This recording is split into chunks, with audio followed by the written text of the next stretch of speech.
رات خاموش اور حیران تھی، جیسے ابہام کے پردے چاک ہو کر کوئی بہت بڑا انقلاب آنے والا ہو۔ پانی کی بوند بوند سے لپکتی سسکیاں گوہر کے اندر پردوں کی چاک جیسا سما باندھ رہے تھے۔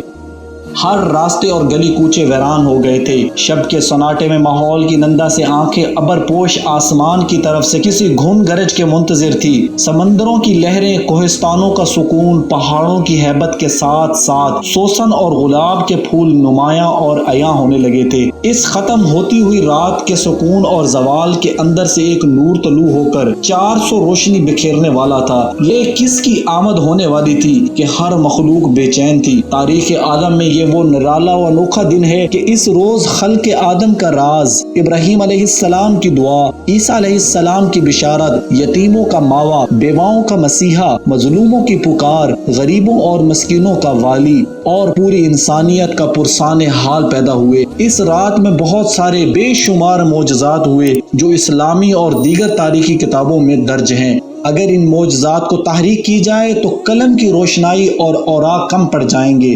نبی کریم صلی اللہ علیہ وآلہ وسلم کی ولادت سے قبل عرب میں خشک سالی تھی، کھیتوں اور سرسبز شاداب وادیوں میں خاک اڑ رہی تھی۔ لیکن جس سال نبی صلی اللہ علیہ وآلہ وسلم والدہ کے حمل میں آئے تو اچانک دنیا ہی بدل گئی۔ زمین سبزہ زار ہو گئی، درخت ہرے بھرے ہو کر پھلوں کے بوجھ سے دب گئے، گھٹائیں جھوم جھوم کر آتی اور خوب بارش ہوئی۔ اس سال اس قدر انعام و اکرام ہوا کہ عربوں نے اسے خوشحالی کا سال کا نام دے دیا۔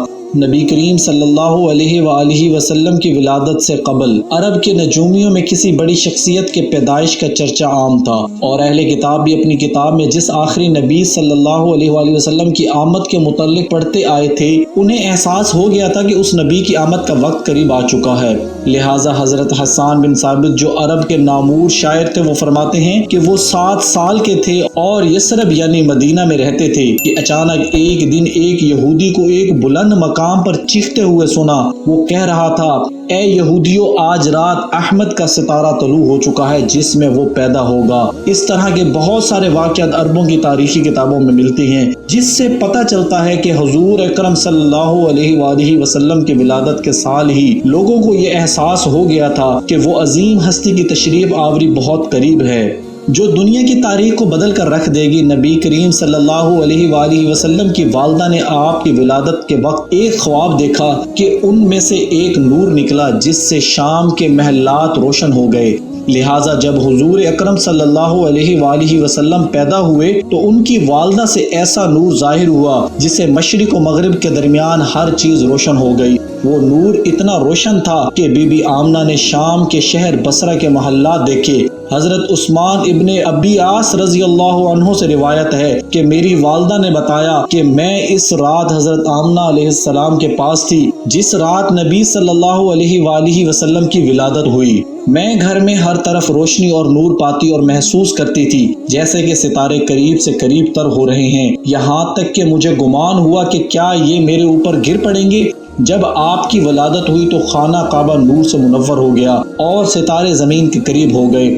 فرشتوں نے آہستہ اور اونچی آواز سے اعلان کیا، جبریل علیہ السلام بشارت لائے اور عرش خوشی سے جھوم اٹھا، حوریں اپنے محلات سے نکل آئیں اور عطر نچھاور کرنے لگی۔ بی بی آمنہ علیہ السلام کے گھر میں عدم سے پرندے بھیج دیے گئے جو اپنی چونچوں کے ذریعے موتی بکھیر رہے تھے۔ بی بی آمنہ کے ارد گرد فرشتے کھڑے ہو گئے اور انہوں نے اپنے پروں کے پھیلا دیا۔ بحر و برق کے ہر مخلوق تسبیح کرنے لگی اور امام کائنات کی آمد میں جھوم اٹھی۔ مشرق کے چرند و پرند مغرب کے جانوروں کے پاس مبارکباد لے کر گئے اور یہی عمل آبی جانوروں نے کیا۔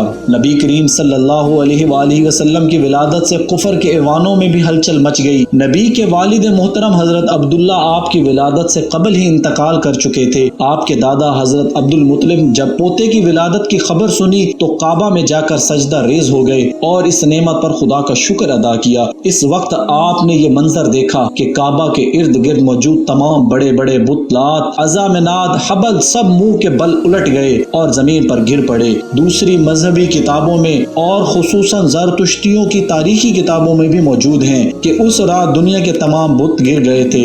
حضور کی ولادت کی رات کسریٰ کے محل میں زلزلہ آ گیا اور اس کے 14 کنگڑے گر پڑے، بحر کبریہ کا پانی خشک ہو گیا اور فارس کے آتش کدے کی آگ بجھ گئی جو 1000 سال سے مسلسل جل رہی تھی اور ایک لمحے کے لیے بھی اسے بجھانے نہیں دیا گیا تھا۔ آتش پرست اس آگ کی پوجا کرتے تھے۔ کسریٰ اور قیصر کے شاہی محل میں زلزلہ آنا اس جانب کا اشارہ تھا کہ اب دنیاوی جاہ و جلال کے جھوٹے محل زمین بوس ہونے والے ہیں اور خود ساختہ خداؤں کی عظمت ملیہ میٹ ہونے والی ہے۔ جب نبی کریم صلی اللہ علیہ وآلہ وسلم پیدا ہوئے تو اللہ تعالیٰ نے آپ کو پاکیزہ بدن اور تیز بو کستوری کی طرح خوشبودار، ختنہ شدہ چہرہ نورانی، آنکھیں سرمگی اور دونوں شانوں کے درمیان مہر نبوت درخشاں پیدا فرمایا۔ حضور صلی اللہ علیہ وآلہ وسلم کی اس دنیا میں تشریف آوری کے ساتھ ہی کفر و ظلمت کے بادل چھٹ گئے۔ محسن انسانیت، سرور کائنات، امام انبیاء حضرت محمد صلی اللہ علیہ وآلہ وسلم کی ولادت اس دنیا کی تاریخ کا ایک عظیم واقعہ ہے۔ آپ تمام جہانوں کے لیے رحمت بن کر آئے۔ آپ کے وجود سے پوری دنیا میں نور حق پھیلا اور کفر و باطل کے اندھیرے دور ہو گئے۔